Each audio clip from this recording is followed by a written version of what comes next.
si vous avez envie de produire vous-même vos plants de cocotier, que ce soit cocotier nain, que ce soit cocotier géois, que ce soit cocotier hybride, voici l'opportunité pour vous de comprendre comment vous pouvez réaliser vous-même votre pépinière de cocotier. Si vous voulez avoir de coco comme vous pouvez le voir déjà sur mon site de production, vous avez intérêt de suivre cette vidéo du début jusqu'à la fin et je vous donne les secrets pour réussir sa pépinière ou sa plantation de cocotier.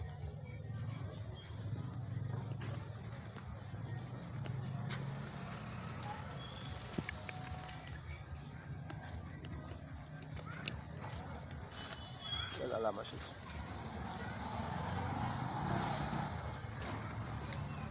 Alors, pour faire la pépinière de coco, la première des choses qu'il faut savoir est de connaître le type de semence que vous voulez utiliser. Est-ce le coco géois? Est-ce le coco nain? Est-ce l'hybride que vous voulez produire? Alors, une fois la semence obtenue, vous aurez besoin d'une machette. D'accord? Et lorsque vous prenez la machette, si vous regardez bien les 3 sommiers qui se trouvent au niveau du cocotier, vous allez constater qu'il y aura un côté qui sera plus gonflé. Ce côté prouve le thème de la maturité du noix. Et cela, la probabilité maintenant pour que ce noyau puisse germer, elle est forte du côté où c'est plus gonflé. Et c'est à ce niveau qu'il faut réaliser alors l'entaille où vous pouvez provoquer le noix ou la semence. La provocation consiste à faire quoi? À réaliser une entaille que je vais faire pour vous montrer comment vous aussi vous pouvez le faire. L'entaille c'est quoi? Vous aurez besoin d'une machette. Vous allez juste couper, sélectionner une partie du noix.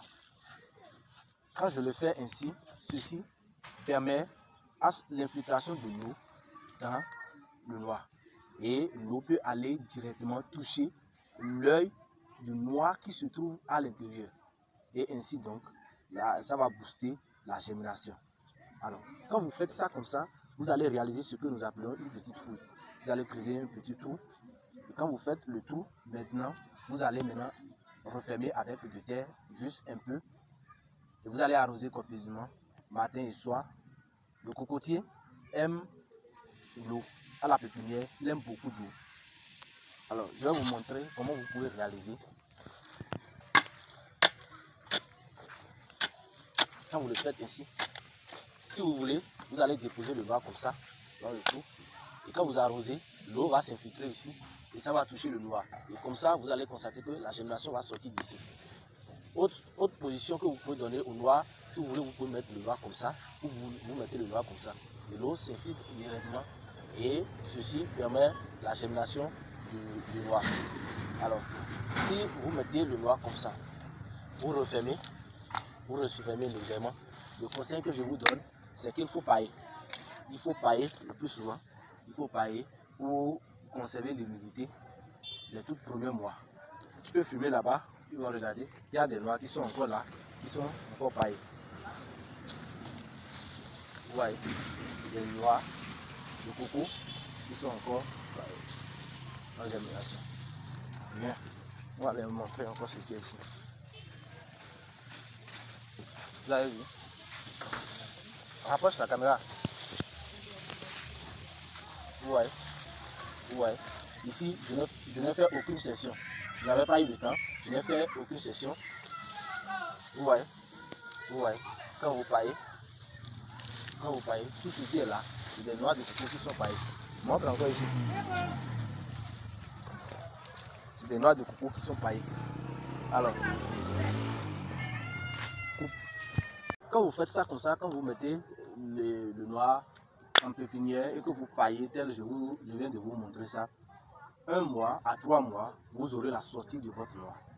Si c'est bien arrosé, à 1 mois, et que si c'est bien arrosé, et que la semence est de bonne qualité, bien sûr, à 1 mois, déjà vous aurez la sortie déjà du noix. Et au plus 3 mois, vous devez déjà avoir les noix de coco qui seront déjà bien visibles. Et tout ceci, 3 à 5 mois déjà, vous pouvez déjà envoyer les cocos au champ. Comme vous pouvez le constater, regardez. Vous voyez ce qu'elle a déjà fait. Pour finir. ça qui est encore derrière toi. Vous voyez? Ce que vous voyez actuellement, ça fait 3 mois. 3 mois. Les grains qui sont là-bas ont déjà fait 5 mois. Alors, ils sont déjà prêts pour aller au champ. Et pour la plantation, vous aurez besoin de 143 plants à l'hectare. Et quand vous faites la toison pour la mise en terre, il faut enrichir le sol.